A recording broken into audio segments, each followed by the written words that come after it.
नमस्कार दोस्तों, मैं ज्योतिका बराड़ी एक बार फिर से आपका स्वागत करती हूं अपने इस YouTube चैनल पर। दोस्तों, आज हमारा समाज और स्पेशली हमारा युवा वर्ग एक समस्या से जूझ रहा है और वह समस्या है नशा।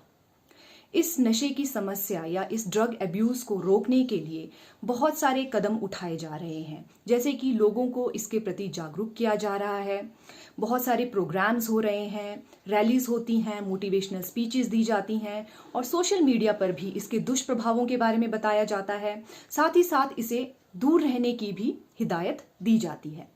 लेकिन इन सब के होते हुए भी इस समस्या का समाधान नहीं हो पा रहा है। एक तरफ हमारी सरकार बहुत कड़े कानून बना रही है, कड़े नियम बना रही है, रूल्स रेगुलेशंस ला रही है, जिससे इसकी मार्केट को कंट्रोल किया जा सके, लेकिन फिर भी समस्या वहीं की वहीं धरी है। तो कहाँ कमी रह रही है, आइए इस बात को जानते हैं।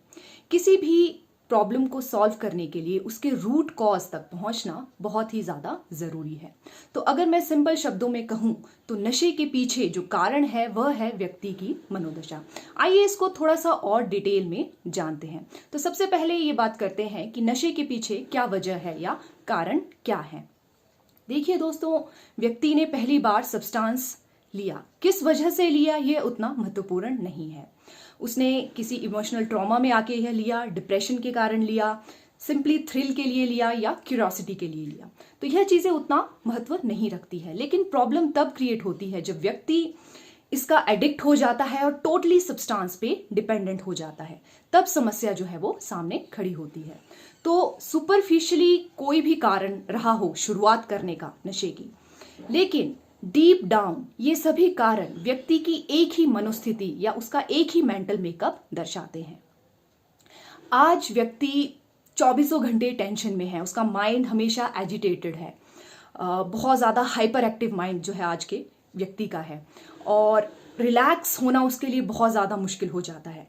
तो उसी रिलैक्सेशन की चाहत में या उसी माइंड को एक रिलीफ देने के लिए व्यक्ति जो है वो नशे की तरफ आगे बढ़ता है, क्योंकि वो रिलीफ, वो रिलैक्सेशन उसे उस नशे से मिलती है। लेकिन ये जो रिलैक्सेशन या रिलीफ उसे मिलता है, यह एक टेम्परेरी फेज होता है। तो जब तक सब्सटेंस का इफेक्ट रहता है व्यक्ति ब्लैंक फील करता है, लेकिन जैसे ही इफेक्ट खत्म होता है व्यक्ति उसी एक अनस्टेबल मनोस्थिति में वापस आ जाता है।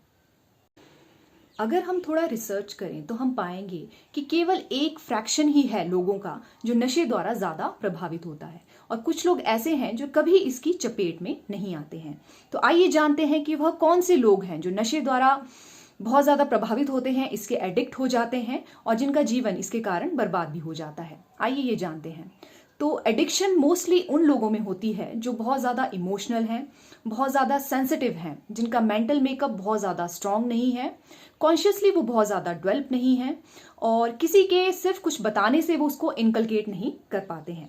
तो कहीं ना कहीं वो थोड़े वीक होते हैं, बहुत ज़्यादा ओवर थिंकर्स होते हैं। तो इस तरीके के व्यक्ति कॉन्टिन्यूअस एजिटेशन की स्टेट में रहते हैं, और इसी एजिटेशन को दूर करने के लिए उस रिलैक्सेशन की चाहत में उनके कदम नशे की तरफ बढ़ते हैं।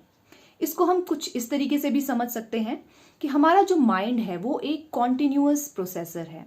जिस तरीके से एक कंप्यूटर की कूलिंग फैन द्वारा होना बहुत ज़्यादा आवश्यक है, उसी तरीके से हमारे माइंड का रिलैक्स होना भी बहुत ज़्यादा ज़रूरी है। और जब वो नेचुरली रिलैक्स नहीं हो पाता है तो व्यक्ति नशे की तरफ बढ़ता है, क्योंकि उसको वो एक टेम्परेरी रिलैक्सेशन जो है वो नशे के कारण मिलती है। अब व्यक्ति के जीवन में परेशानियां तो बहुत सारी हैं और सभी के जीवन में है, किंतु उन परेशानियों की झेलने की क्षमता हर एक व्यक्ति में भिन्न भिन्न है। कुछ लोग जो हैं वो स्ट्रांग होते हैं, कुछ थोड़े वीक होते हैं। तो जो लोग वीक होते हैं और प्रेशर को नहीं झेल पाते, वो मोस्टली नशे की तरफ आगे बढ़ते हैं।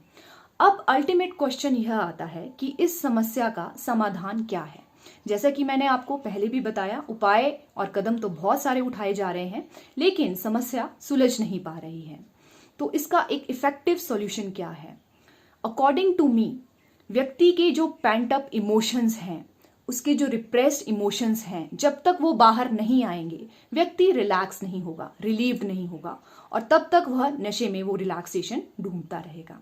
अब ये जो इमोशंस जो बनते हैं और रिप्रेस्ड रहते हैं इंडिविजुअल के अंदर, ये बाहर किस तरीके से आ सकते हैं। तो इनका एक नेचुरल तरीका है, वह है एक्टिव मेडिटेशन की टेक्निक्स द्वारा।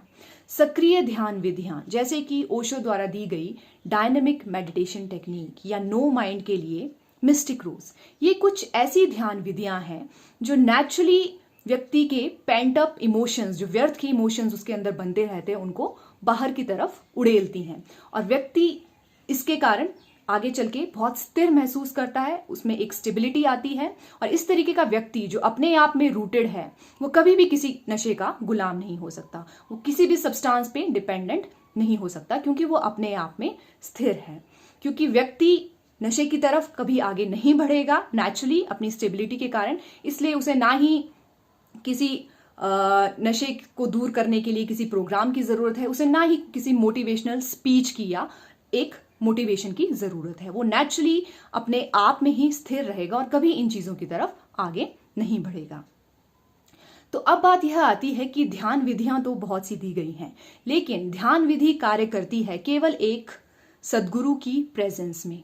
सदगुरु की प्रेजेंस एक ट्रिगर की तरह है, उनका जो एनर्जी फील्ड है वह उस ध्यान विधि में जान फूंक देता है, अन्यथा यह विधि केवल एक उछल कूद मात्र ही बनकर रह जाती है। तो अगर आप कोई भी विधि गुरु की प्रेजेंस में करते हैं तभी आपको उसके अच्छे रिजल्ट्स आगे मिलते हैं। तो इस तरीके से हम ध्यान विधियों द्वारा इस नशे की समस्या को सुलझा सकते हैं और अपनी युवा पीढ़ी को बता सकते हैं कि ध्यान के कारण आप एक ऐसी अवस्था, एक ऐसी मनोस्थिति में पहुंच जाएंगे जहां पे आपको ये सब्सटेंस कभी भी अट्रैक्ट नहीं कर पाएंगे, क्योंकि आप हमेशा स्टेबल हैं, स्थिर हैं, आनंद में हैं अपने अंदर से।